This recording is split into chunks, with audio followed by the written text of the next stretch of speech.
Hi, everyone. My name is Alison Larson. And I'm Natalie Van Hoos. We're the co-directors of Reef Keepers, a documentary about the people restoring Florida's coral reef. It's a deeply human story of struggle, loss, grit, innovation, and above all, hope. So, corals have been making headlines lately, and we wanted to get experts to weigh in on the recent news about the global coral collapse, as well as a recent study showing two key Florida coral species that are now functionally extinct. So, today we have here with us two folks from Reef Keepers. Leneita Fix, who she is the director of the Reef Institute in West Palm Beach, and we have Dr. Phanor Montoya-Maya, who is the Reef Restoration Program Manager at the Coral Restoration Foundation in the Keys. So welcome. Thank you for joining us. Thank you very much for the invitation. Yeah, thank you for inviting me into the conversation. So let's start with the coral collapse report. We've seen this making international headlines. In mid-October, this report by more than 160 scientists around the world said that warming waters are pushing corals past a tipping point. So we wanted y'all's perspective on what does this mean? Does this mean that corals are now past a point of no return? That's a very good question that is difficult to answer actually, because not all reefs are created equal, right? And we need to acknowledge that there is some that actually passed the tipping point long time ago, and some others that are still battling, right? So what the report is saying is that for the global context, that coral reefs are the first major ecosystem on Earth to cross that thermal tipping point. And if actions are not taken today, we will see that ecosystem gone in our generation. That's what it's saying, right? But in that scheme of context, there is bad deal for some and opportunity for others. So there's been a long held belief that there's been this year 2050, that if we don't do something by 2050, most of the global coral reefs could be gone. And I think what this study kind of puts at the forefront is that we can no longer have this attitude of 2050 is really far away. And for those of us that are in the coral community, every year that passes that we're not making strides to make major changes, we have felt closer to that year. But I had a conversation with a friend, coral practitioner last week, who said, we thought we had till 2050. And I think what this study has really put in front of us is that we do not have till 2050. I think also the other piece that really puts in front of us as a global community is that it really puts in perspective other ecosystems that are also very close to the tipping point as well. So it's pushed us past this place that what is happening with warming waters is that coral reefs are not having the opportunity to recover. So the idea of bleaching, the idea of disease, those are not new ideas. That has been happening for a very long time. What is happening now that I think everybody's kind of surprised about is that there's no recovery period. And so that's kind of why it's pushed us to this place where we just have to make some firm decisions on the choices that we can make to make a difference. When you talk about this is bad news for some, opportunities for others, how do you see this affecting Florida's coral reef? Well, I'll say that for Florida, it means that the consequences of climate change are seen not in the future but now. Okay. And for the world is a warning and an opportunity that we need to scale adaptation and restoration before, as Lenita said, more ecosystems, reaching that same threshold. Does this mean corals are beyond saving? Not at all. No.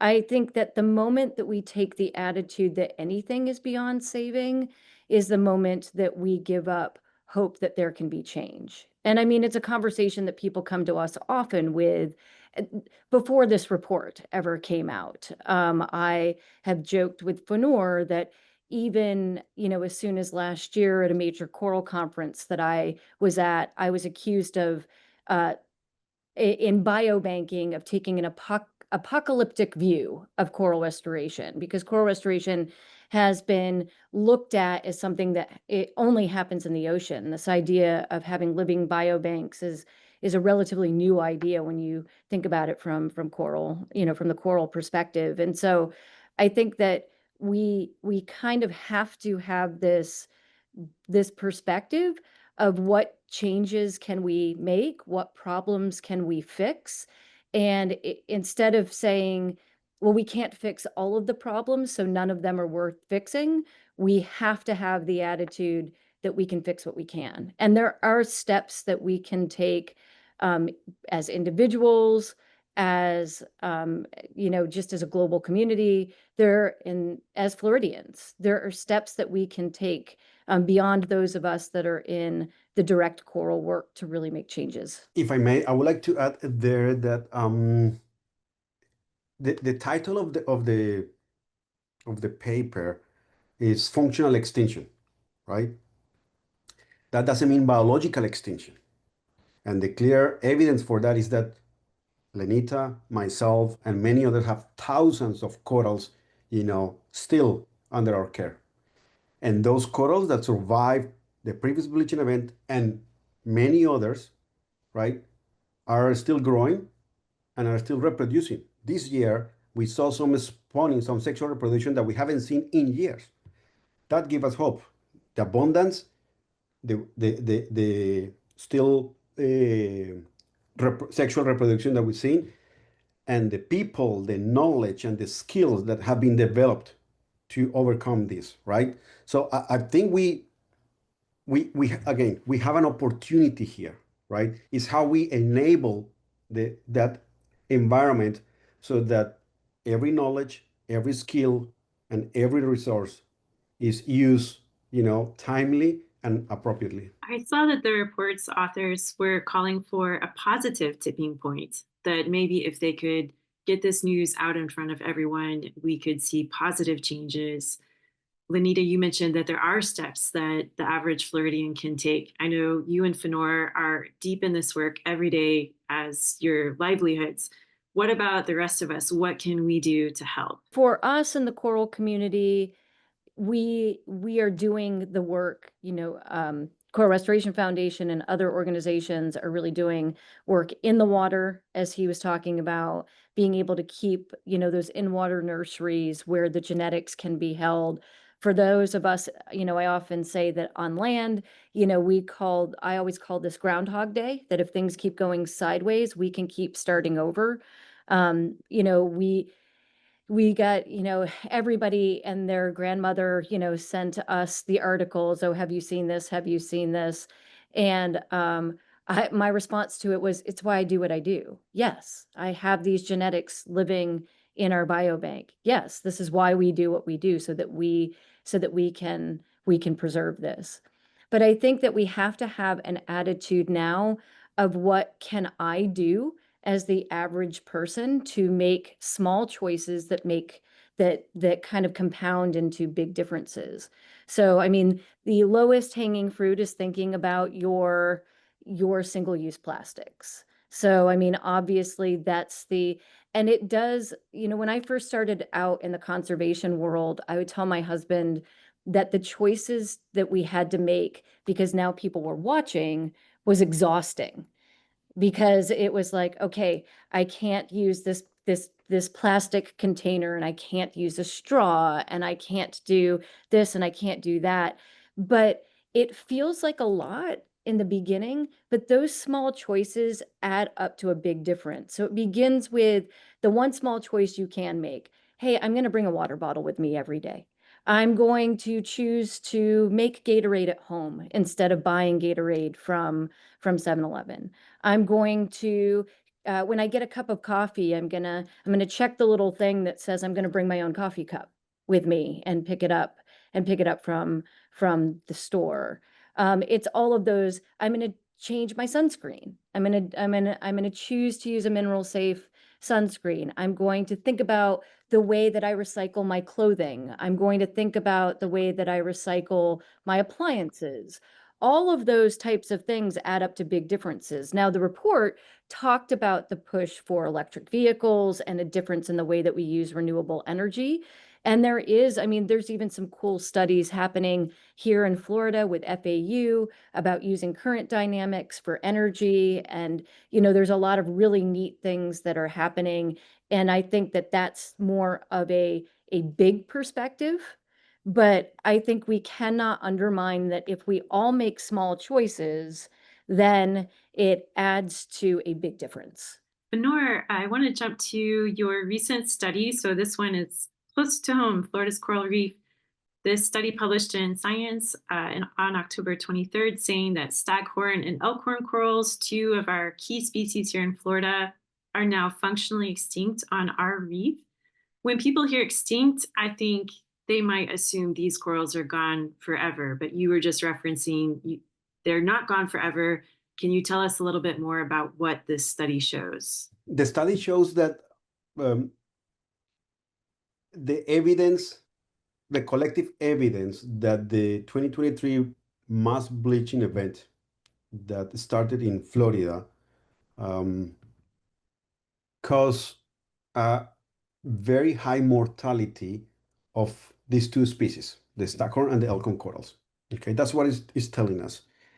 And it's also telling us that the mortality and the mortality has caused that the populations of these two species are so small that they cannot longer recover by themselves, so that they need intervention, right? They need to be, the reproduction needs to be assisted, the growth needs to be assisted, their colonization as well needs to be assisted, right? Because they no longer can do it by themselves. That's what the report shows. And that same image was shown, across all the locations in the Florida Keys and South Florida. Again, it tells us that there is an opportunity, because what the paper ends is that despite that functional extinction, there is still corals, and there is still a community of practice. There is still knowledge and skills available and ready to be deployed and scale up, so that we can change the current trajectory that we are seeing. Do you feel this study is a call to action then? Well, definitely. It's a call to action for scaling up restoration. And when I say scaling up restoration, I don't mean just making it larger areas, right? It's scaling deep, ensuring that people understand the need of restoration, of saving these corals, scaling out. So we reach to other locations, to other organizations, to more people, and up, so that this urgency reaches, other levels of the environmental world. We're talking about policy, governments, right? So it's all those levels of scaling. That's the call to action that I see the paper making. Zooming out from these two species and thinking about Florida's coral reef, 350 miles, what happens to Florida if we lose that reef? There's a lot of collapse that begins to happen, and it sounds dire. It sounds, to people living in the middle of the state, how does this, affect me? I think something a couple of years ago that just stood out to me was there was a map that came out that that showed that if we didn't do anything to help our reefs, to help coastal protection, that targeted that everything south of Orlando would be underwater. That literally, that Disney would be, oceanfront property. And I think like that really, really stood out to me. It's economic in our tourist industry, it's livelihood of our everyday lives, it's oxygen production. It's there's just, I think there's a quote that says, we don't even know what we know will happen when the reefs are gone. And I think that's why this call to action is so important. And, to Fanor's point about the need for scaling out and up, it's also about being innovative in the way that we approach scaling as well. So we just rebuilt our entire facility for the purpose of being able to take better care of corals, not to just take care of them, but as Coral Restoration Foundation's, backup land-based gene bank, we knew that we needed to be able to grow corals on land faster so that we could provide more fragments so that they could get them in their in-water nurseries and kind of create this like scaling mechanism to be able to create that connection. So it was an approach of really trying to innovate scaling from all sorts of different perspectives. And so I think that's the other thing that we just need to kind of keep in mind as we think about this, is that it's not just the job of the practitioners to care. Because every time you visit a beach in Florida, every time you eat a fish in Florida, every time you pick up a fishing pole, every time that you go on a boat or go on a snorkel tour, every time we're on a peninsula, every time you visit the ocean and you come outward, you are essentially, whether you're in the water or not, you're visiting our reefs. And you don't even realize how much they're affecting your everyday life. Anita, you mentioned the Reef Institute just underwent this major expansion. It looks like you're not giving up on Florida's coral reef, just the opposite.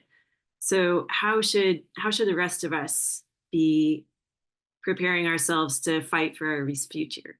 I think that we have to have, almost, I call it toxic kumbaya. Like we almost have to have this extreme level of how do we collaborate? How do we work together? And we have to have a driven attitude for all of our ecosystems in Florida, starting with our reefs of what more can I do? Because I think what we don't often talk about in Florida is how interconnected our ecosystems are. When the reefs fall apart, the seagrass beds fall apart, and then the dune grass falls apart, then the mangroves fall apart, and then Florida falls apart. I mean, those are the major ecosystems that are literally holding our state together, like the land of our state together. And so all of these ecosystems are completely holding us up and so interconnected that it all begins and ends with our reefs. They're our first line of defense, and they're our last line of defense. And so we have to have an attitude of what more can I do? What else? What is the next step that I can take? And how do I become a better support? I think the thing that depresses those of us who do this work in the restoration community, yes. Do we cry every time we see a reef fall apart? Absolutely. Do our hearts break every time we see a new disease event or a new bleaching event? Yes. But that's not what destroys our spirit. If we're honest, what destroys our spirit is when we interact with people who say, why bother? Why are you bothering? Why should we bother? And I think that for those of us in the restoration community, if we're honest, that's our fear of what is going to be the public takeaway of these reports. Is you're right, it's all done. Why bother to do anything else? As opposed to those of us in the restoration community whose attitude is, okay, cool, I've got to do the next thing. What else can I do? What else can we figure out? And how else can we work together to do more? Phanor, we've got a last question for you here. You often talk about your perspective on corals as a deep time perspective. Can you tell us a little bit about how the long ago past of corals can tell us more about our present and possible future? That happens because I spent 3 months with a geologist, and he gave me a long-term perspective that is a resort when the short time scale it's not promising, and is that coral reefs have gone through 5 major extinctions in the geological record in the last 500 years, about 5 extinctions, and the comeback is always stronger. Okay, it's much more diverse, more developed, not in the same locations, not the same species. You know, it changes in composition, it changes in structure, and it changes in location. So that's what tells me that the truth is that corals will stay here longer than us. Okay. Coral reefs and tropical coral reefs, the ones that we depend on and the one that Lenita was talking about, those are the ones that are at risk. And if they are at risk of extinction, right, we are at risk of extinction, right? And and and that's, I think, the problem is that we're not seeing the bigger picture here, right? We think that, you know, they may go on, okay, perfect, yeah, we're gonna carry on. No, no, no, no, no, right? Without coral reefs, our world is gonna change substantially, and it's gonna make it much more difficult for us to continue, you know, surviving in this planet. So that's what the geological record is telling us, and I think that's, we can just sit and wait and say, okay, no worries, coral reef will come back sometime, but that will be without us most likely. Okay, I think that's the bigger picture, and that's the urgency. Is that ultimately the ones that are at risk here in the short term, and I'll say in the long run as well, is us humans. That was great. Thank you so much, Lenita and Phanor, for your time. Thank you for your expertise. For anyone watching, if you want to get to know more about their work, please check out the Reef Institute and the Coral Restoration Foundation on their website and on their socials. And then if you want to join our journey as well, check us out at reefkeepersfilm.com and then our socials at reefkeepersfilm.